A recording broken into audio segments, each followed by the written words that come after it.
the design of planned attacks on buildings inside the U.S. and how operatives were directed to carry them out.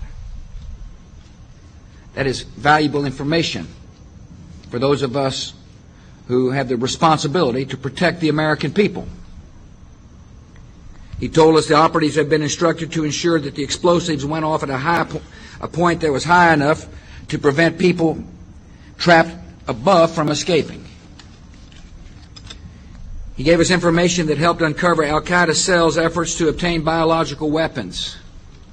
This is Building 7, a 47-story skyscraper that fell on the afternoon of September 11th. The government says that fire brought it down. However, 1,500 architects and engineers concluded it was a controlled demolition. Over 6,000 of my fellow service members have given their lives. And thousands of my fellow first responders are dying. I'm not a conspiracy theorist. I'm a structural engineer. I'm a New York City correction officer. I'm an Air Force pilot. I'm a father who lost his son. We're Americans, and we deserve... I lost my husband. My son. My uncle. My nephew. September 11th, 2001. Most people don't know a third tower fell that day. The government says fire brought it down. The collapse of World Trade Center 7 was primarily due to fires.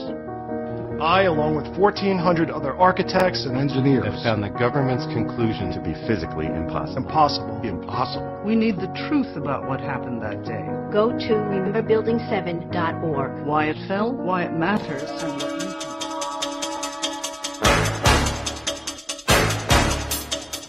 Engineering of human, animal, and plant life. They are also developing chemical, bacteriological, and psychological weaponry, as well as tectonic and climate weaponry. How does the Committee of 300 justify their monstrous acts of evil? Their common philosophy is that the end justifies the means, no matter how diabolical. That end is to fulfill their biblical covenant using apocalyptic weaponry for an eternal throne and one world empire. Was the tiny earthquake in Iran triggered by natural causes or by man-made causes? In the late 1800s, Serbian-American inventor Nikola Tesla developed tectonic weaponry capable of triggering earthquakes. He claimed the technology could split the earth in half with the press of a button. Tesla sold the patents for his earthquake technology to U.S. weapons manufacturer Westinghouse in 1885. Today, the U.S. military controls and uses the technology at their high-frequency active auroral research project called HAARP, located at Gakona, Alaska. In his book, Angels Don't Play This HAARP, Dr. Nick Begich claims the U.S. military has developed tectonic and climate weaponry that can trigger earthquakes, manipulate weather systems, and cause floods, droughts, and hurricanes that threaten the economies of other nations. HAARP's vast installations of antenna towers zap the sky's protective ionosphere with an electromagnetic beam, creating extremely low-frequency radio waves called ELF waves. These ELF waves bounce back to Earth as plasma balls. This tectonic weaponry can be more lethal than any of America's most powerful nuclear weapons. Only one nation in the world has been insane enough to drop atomic weapons of mass destruction on the innocent populations of 2 large Japanese cities, chemical weapons of mass destruction on innocent civilians in Vietnam, and depleted radioactive uranium weapons of mass destruction on the people of Iraq.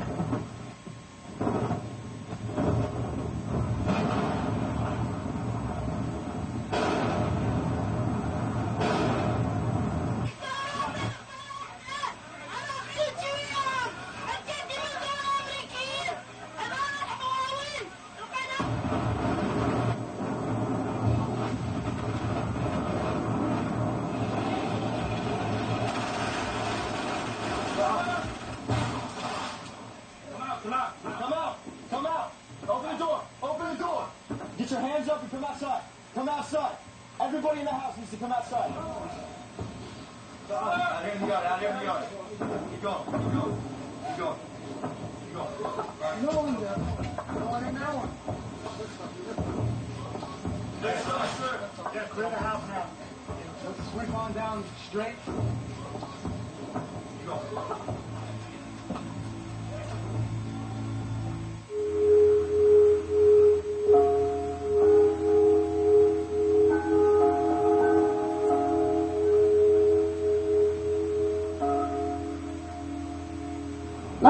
pharaohs of ancient Egypt who built their empire with the help of a grand vizier, Queen Elizabeth II also has a grand vizier who serves as her most trusted advisor. His name is Lord Evelyn Rothschild, and he is the second wealthiest and most powerful person on earth. He is also Lord of the world's financial capital, the city-state of London. Lord Rothschild and his ring of power hide their identities behind 13 city council members who stand in as their representatives. On November 30th, 2000, Lord Rothschild, now in his 70s, got married in London to a wealthy Zionist businesswoman named Lynn Forrester. The couple then jetted to Washington and spent their wedding night in the White House. Just months before 9/11, they moved to New York and settled into their 18th floor luxury palace at River House, where two private terraces offered them front row seats for the scheduled 911 show.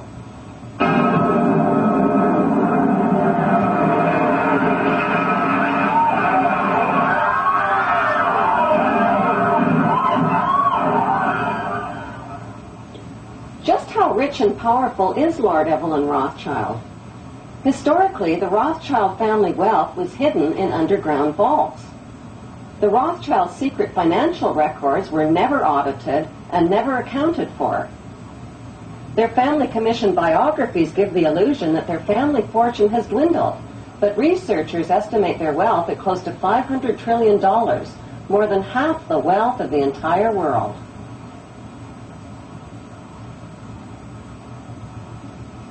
Besides their many castles, palace mansions, wineries, racehorses, and exotic resorts, the Rothschilds bought Reuters in the 1800s. Reuters then bought the Associated Press, which selects and delivers the same news stories to the entire world, day after day.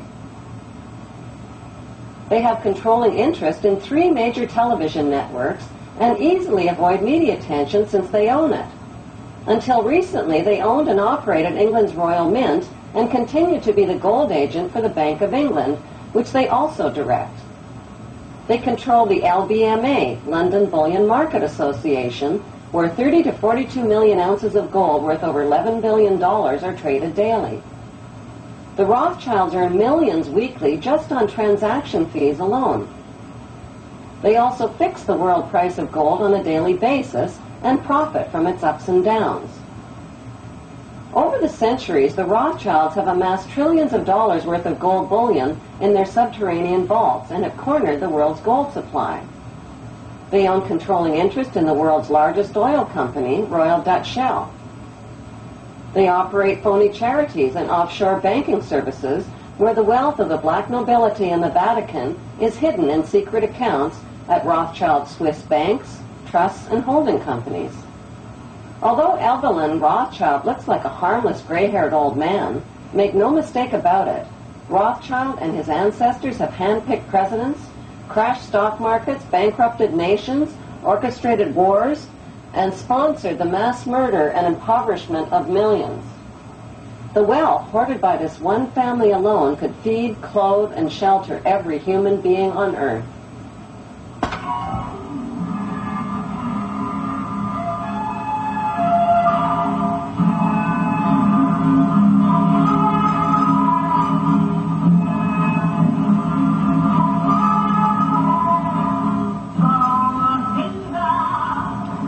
Evelyn Rothschild become the filthy rich Grand Vizier to Queen Elizabeth II and godfather of the black nobility? By birth, Evelyn Rothschild is the great-great-great-grandson of Mayer Rothschild and is passing the godfathership down to David de Rothschild.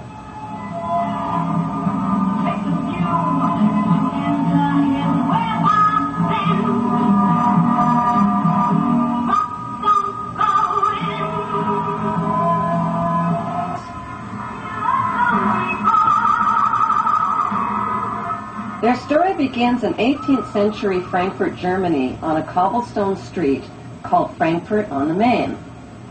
Mayer Amschel Bauer was a goldsmith and a loan shark.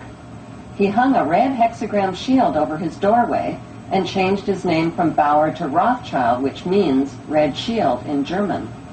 The red hexagram shield was the symbol for the world revolutionary movement. Family biographers described Mayor Rothschild as a poor man who lived with his family above his goldsmith shop and sold rare coins to royal customers. Contrary to appearances, Mayor stashed a big supply of gold, precious coins, and jewels in special hiding places inside his house.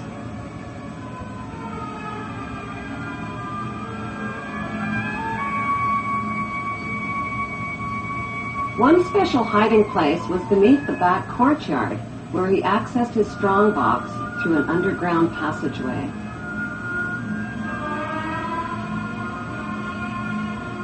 Mayor taught his 5 sons the tricks of the trade.